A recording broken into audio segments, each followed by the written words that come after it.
Hello mga palangga, good afternoon. So today, makadto kami sa mga affected sang baha. Sa ano kami, sa Villa Luisa. So upod kong mga minions. Para sila ana.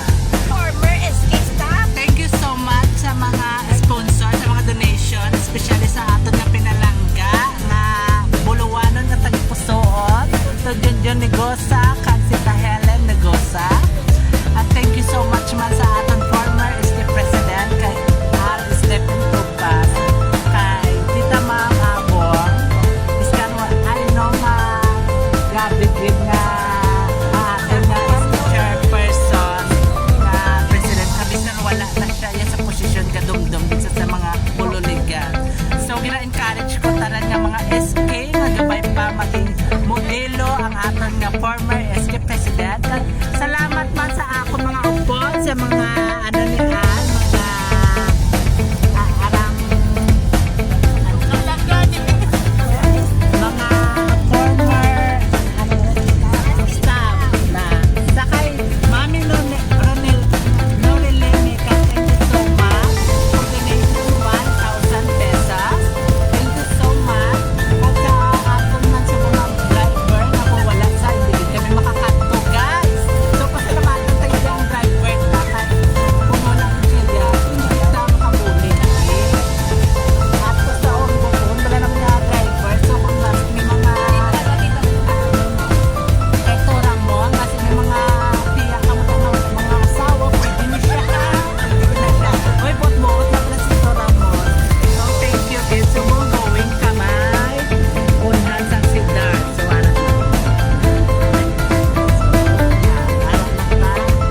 so lapit na so ma-update naman po kami kung mag-abot kami ng mga palangga. So babay muna kay harap-harap mga tinapay, may mga bayo sa likod pa mga sopas. So sana hatag sa mga bayo sa ano na Purok Malipayon, Barangay Sonto, Gidha Sonto. So shout out na ganun sa mga Sontohanon nga ano, hindi na ako maghambal. Bye-bye! Guys, lapit na ta guys. Ari na ta sa Paho, sa Bangga sa Paho. Kung nakita nyo guys, kaluoy sa mga tao guys.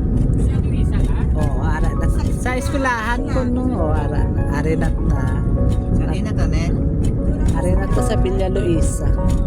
Oh, nakita nyo ng City Hardware.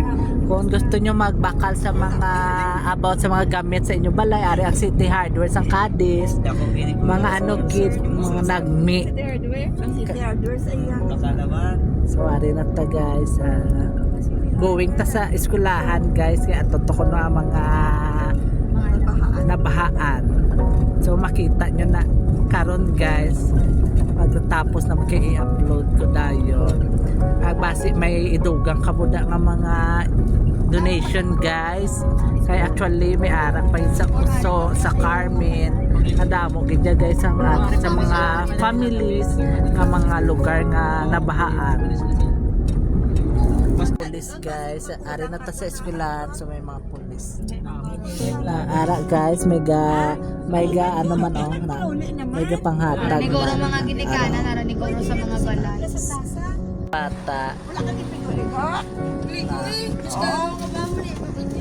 Very good.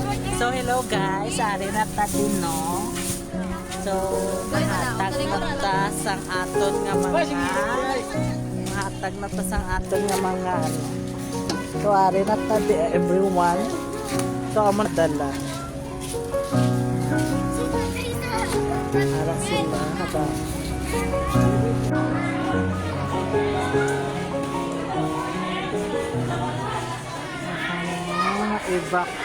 Mga affected.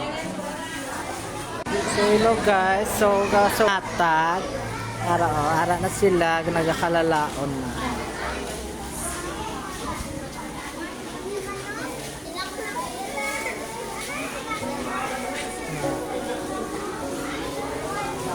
So gasogod na kami panghatag di, so gakalalaon na sila. So Ay, later anay kayo sa kanang sukunta. Thank you so much. Ay, kanami na misang aircon.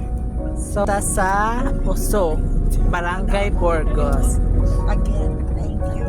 So, mga langga na naghalin na ta sa Villa Luisa. Kag very sad sa mga families kay actually ila kinahanglan tubig ang importante. So base may mga Wilkins kamuda nga mga dagko, pwede nyo ihatag sa amon kay baklan ta tubig. So ari na ta going sa Uso. Ayun lang pag-iisa. So ari ta sa Villa Luisa mga langga amon ang ilang nga sitwasyon. Grabe gidi ang baha ara o ang mga gamit nila ara nasagwa nan o nan. Eh, diba? Grabe gidi ang baha.